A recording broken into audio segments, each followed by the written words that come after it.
What is up, Star Seeds? It's Sid, and today we are going to be talking about how your mood affects your environment, your life, the situations you get thrown in. Your mood literally creates your reality.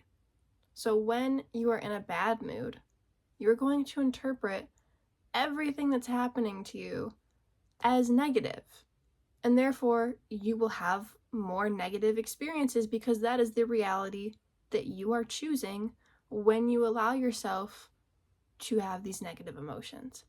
When you choose to be happy, you will have more positive experiences because that is the reality that you are deciding to align yourself to. Your thoughts create your reality. Your consciousness creates a reality. Your mood is a part of that. Your mood is what influences the thoughts that create your reality, right? It's literally a law of the universe, okay? Whatever label you want to give it to, do that. But this is how the physical body interacts with the mental, emotional side of you, and how that interacts with the spiritual and the social and whatever other little categories you want to throw in there. But the emotional affects the physical. The spiritual affects the emotional, the physical. They all intertwine. We've got this constant interweaving thing going on here with all of these. And you guys know this. We even learned this in school. Like, this isn't woo-woo. This is science. This is facts. This is health. And this is literally just the basics of it. So when people are in a mood, when they are giving into these lower negative emotions, they are more likely to say things that they don't mean, say things that are extremely hurtful to other people, to themselves, to no one in particular, just walk around swearing and cussing. When you give into this negative mindset and accept that you are in a negative mood, you are more likely to drop things, to spill things, to have that make you even more upset. It's just like when you're running late and you're aware that you're running late, or even if you're not running that late, but you're rushing because you're like, oh my gosh, I don't want to be late, don't want to be late. Things are going to happen in your life and you're gonna, forget something upstairs and have to go run back up and get it. You're going to drop something, spill something, have to clean it up. There's gonna be these delays, which make you more late because you're thinking about how you don't want to be late, you're rushing, and you're just giving into this mindset of lateness. When you choose to live in the flow, when you choose the reality that is everything is going to line up like perfect timing, that's when it will. I have experienced this so many times firsthand because I really try to live in the flow, and I do find that when I'm trying to get to places like school or work that have a set time limit and maybe I'm not super thrilled to be there, I tend to associate getting ready with, okay, hurry up, you don't want to be late.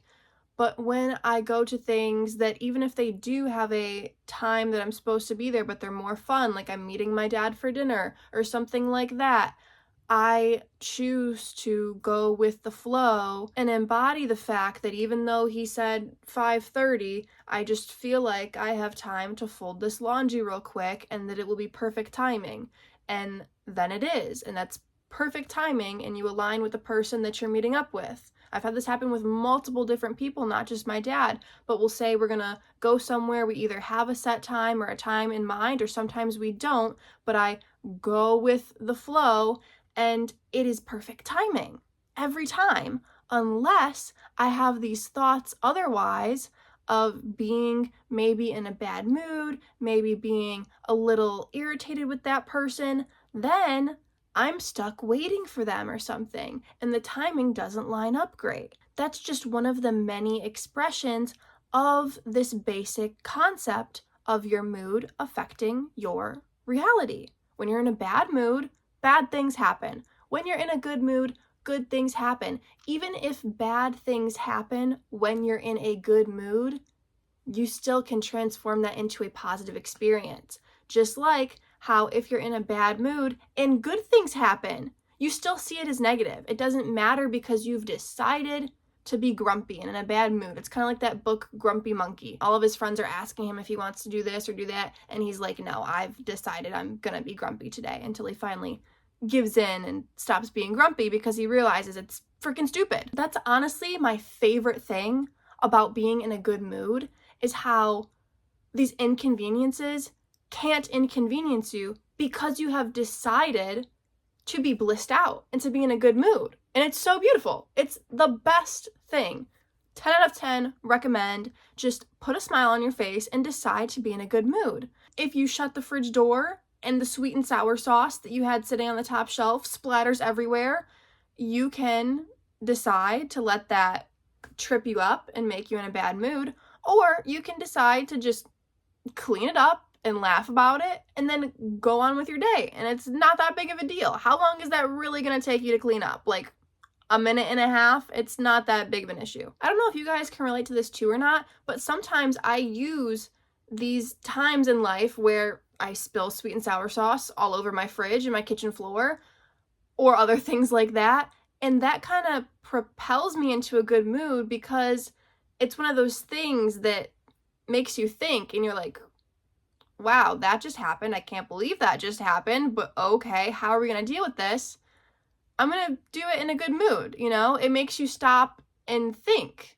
So I use moments like that to constantly make sure that I'm staying in a good mood.